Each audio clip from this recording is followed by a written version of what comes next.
កម្ពុជាចំណន់ដឹកនាំដោយប្របាទន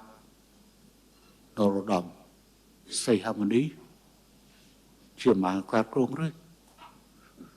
កម្ពុជាចំណន់ដឹកនាំដោយហ៊ុនសែននិងកម្ពុជាពេលនេះដឹកនាំដោយហ៊ុនម៉ាណែតអមដោយអិសរាជជនទាំងរដ្ឋសភាទាំងព្រឹទ្ធសភាកម្លាំងប្រវត្តិនិងជាតិទាំងមូលរួមគ្នាដើម្បីប្រឈមមុខជាមួយសភាពការនេះយើងមិនចង់ឲ្យ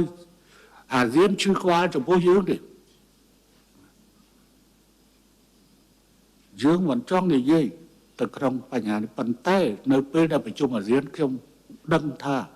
នាយករដ្ឋមន្ត្រីកម្ពុជានឹងនិយាយហើយបើសិនជានឹងនិយាយហើយយើង